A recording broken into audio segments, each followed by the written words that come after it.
അടിപൊളി സോഫ്റ്റ് ആയിട്ടിരിക്കുന്ന എഗ് ബന്നാണ്.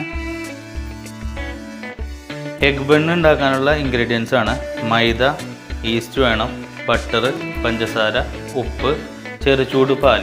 ഇനി നമുക്കിത് എങ്ങനെ മിക്സ് ചെയ്തെടുക്കാമെന്ന് നോക്കാം. ഈ മൈദയിലേക്ക് നമ്മളൊരു ചെറിയ കുഴി വെച്ചിട്ട് അതിലേക്ക് ബട്ടർ നമ്മൾ ആദ്യം ഇട്ട് കൊടുക്കുക.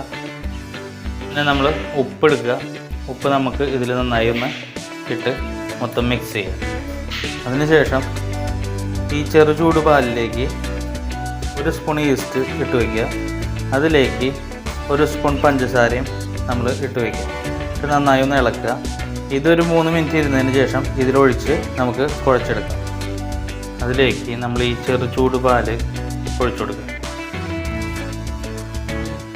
ഇപ്പോൾ നമ്മൾ ഇതിൽ എല്ലാം സെറ്റായിട്ടുണ്ട്. പഞ്ചസാരയും നമ്മുടെ ഈസ്റ്റൊക്കെ സെറ്റായിട്ടുണ്ട്. ഇത് നമ്മൾ കുഴയ്ക്കുമ്പോൾ ആവശ്യത്തിന് ലൂസാക്കണമെങ്കിൽ അല്പം ചൂടുവെള്ളം നമുക്കിതിൽ കൈ നനച്ച് കൊടുക്കാം. ഇപ്പോൾ നമ്മൾ 5 മിനിറ്റോളം നന്നായി കുഴച്ചതാണ്. ഇതിനി നല്ല രീതിയിൽ ഒന്ന് സെറ്റായി വരാൻ വേണ്ടി ഒരു 2 മണിക്കൂറോളം നമുക്ക് റെസ്റ്റിൽ വയ്ക്കാം. നന്നായി മൂടി ചൂടുള്ള സ്ഥലത്ത് വെച്ച് കഴിഞ്ഞാൽ ഇത് നന്നായി വീറി വരും. ഈ 2 മണിക്കൂറിൻ്റെ ഗ്യാപ്പിൽ നമുക്ക് എഗ് ബണ്ണിനുള്ള ഗ്രേവി, അതായത് നമുക്കതിനുള്ള മസാല തയ്യാറാക്കാം. അതിന് വേണ്ട സാധനങ്ങളാണ്: പച്ചമുളക് വേണം, കുരുമുളക് പൊടി, ഓയിൽ വേണം, തക്കാളി വേണം, അതുപോലെ കോഴിമുട്ട. ഇത് ഒറിഗാനോ ലീഫാണ്. പേര് കേൾക്കുമ്പോൾ പേടിക്കേണ്ട, പനിക്കൂർക്കയുടെ അല്ല. ഇതില്ലെങ്കിൽ മല്ലിയിലയോ മറ്റോ ഉപയോഗിക്കാം.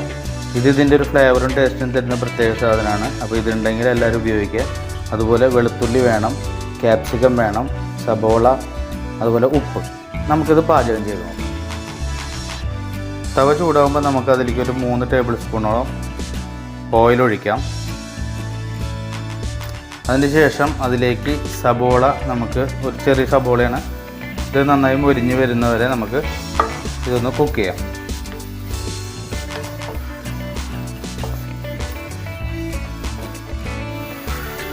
ഈ സബോളയും തക്കാളിയും വെളുത്തുള്ളിയും കൂടി ഏകദേശം ഒരു 3 മിനിറ്റ് നമ്മൾ കുക്കാകുമ്പോൾ ഒന്ന് വഴണ്ട് വരും.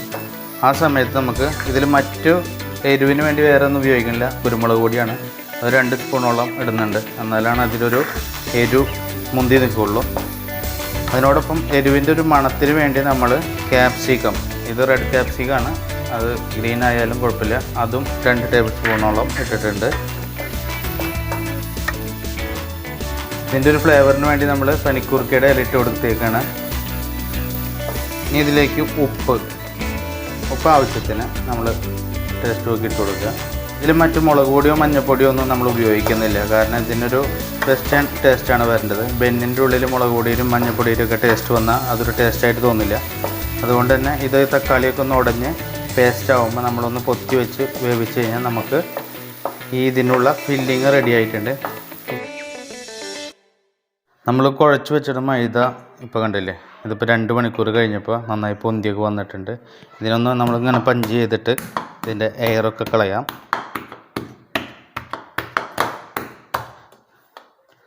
നല്ല സോഫ്റ്റ് ആയിട്ടുണ്ടത്. ഇനി ഇതിന് ബോളിട്ട് നമുക്ക് ഫില്ലിങ്സ് നിറയ്ക്കാം. ബൗളിടാൻ വേണ്ടി നമ്മൾ ആദ്യം കയ്യിൽ കുറച്ച് ഓയിലാക്കുക.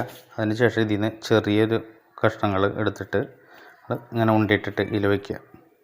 ഇതുപോലെ എല്ലാം ചെയ്യാം. ഇപ്പം നമ്മളെല്ലാം ബോളിട്ടേക്കാണ്. ഇതിന് ശേഷം നമ്മളൊരു ട്രേ എടുക്കുക. ഈ ട്രേയിൽ നല്ല രീതിയിൽ ഓയിൽ പുരട്ടുക. ഫുള്ള് എല്ലായിടത്തും ആവാവുന്ന രീതിയിൽ ഓയിൽ പുരട്ടുക. എല്ലാം റെഡി ആയിക്കാണ്. നമുക്ക് ഈ ബണ്ണുകൾ ഉണ്ടാക്കാം. അതിനുവേണ്ടി മുട്ട ആദ്യം തന്നെ നമ്മൾ പകുതിയായിട്ട് മുറിച്ച് വെച്ചിട്ടുണ്ട്. ഒരു ബോൾ എടുക്കുക, കയ്യിൽ വെച്ചിട്ട് നന്നായി അമർത്തുക. നന്നായി അമർത്തിയതിന് ശേഷം പിന്നെ ജസ്റ്റ് ഒന്ന് പരത്തിയതിന് ശേഷം ഇതിൽ ഒരു കോഴിമുട്ട എടുത്ത് വയ്ക്കുക. ആവശ്യത്തിന് ഫില്ലിങ്സ് ഇതിൻ്റെ മുകളിൽ വയ്ക്കുക. എന്നിട്ട് ഇത് മൂടിയെടുക്കുക.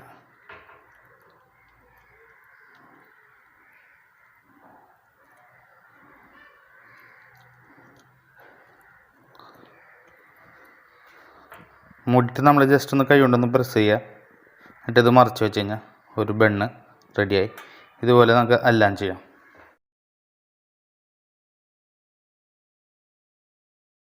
ഇപ്പോൾ എല്ലാ ബന്നും റെഡി ആയിരിക്കുകയാണ്. നമുക്ക് അതിൻ്റെ മുകളിൽ ഇത്തിരി ബട്ടർ നന്നായി ചൂടാക്കിയിട്ട് അതിൻ്റെ മുകളിൽ തടവി കൊടുക്കണം. നന്നായിട്ട് തന്നെ ഒഴിക്കാം.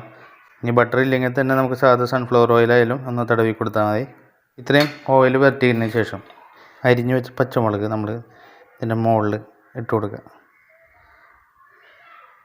ഇത് ഒറിഗാനോ ലീവ്സാണ്, അതായത് നമ്മുടെ പനിക്കൂർക്കയുടെ ഇല. ഇതിൻ്റെ പൗഡറും ലഭിക്കും. സാധാരണ ഇങ്ങനെയുള്ള ഇതുകളിലൊക്കെ ഒറിഗാനോ പൗഡറാണ് ഉപയോഗിക്കാറ്. നമുക്കിതിപ്പോൾ നേരിട്ട് ലഭ്യമായ കാരണം നമ്മൾ ലീഫ് തന്നെ ഉപയോഗിക്കണം. ഇനി നമുക്കിത് ബേക്ക് ചെയ്തെടുക്കാം ഗ്യാസ് സ്റ്റൗവിൽ തന്നെ. ഇപ്പം നമ്മൾ ഉപ്പിട്ട് ചൂടാക്കി 5 മിനിറ്റ് ചൂടാക്കിയ ഫ്രൈ പാനാണത്. ഇത് ഉപ്പൊക്കെ നന്നായി പൊട്ടിത്തെറിക്കുന്നുണ്ട്, നല്ല ചൂടായിട്ടുണ്ട്. നമുക്കിതിലേക്ക് നമ്മുടെ ബണ്ണിൻ്റെ പാത്രം ഇറക്കി വയ്ക്കാം. സിമ്പിളായിട്ട് ചെരിച്ചിങ്ങനെ ഇറക്കി വയ്ക്കാം.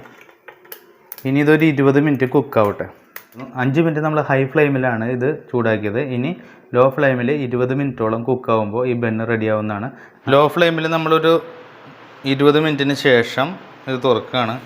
അപ്പോൾ കണ്ടില്ലേ, നല്ല രീതിയിൽ തന്നെ ഇത് നല്ല സ്പോഞ്ചി ആയിട്ടും അതുപോലെ തന്നെ ഗോൾഡൻ ബ്രൗൺ കളറൊക്കെ സൈഡിലൊക്കെ വന്നിട്ടുണ്ട്. അപ്പോൾ നമുക്കിത് പുറത്തേക്ക് എടുക്കാം.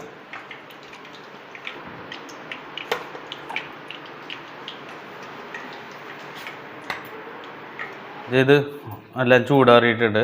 നമുക്കിത് അടുത്ത പ്ലേറ്റിലേക്കൊന്ന് മാറ്റാം. ഇത് കണ്ടില്ല, എല്ലാം നല്ല സോഫ്റ്റൊക്കെ ആയിട്ടുണ്ട്. നമുക്ക് ഒരെണ്ണം പൊട്ടിച്ച് കാണിച്ചു തരാം.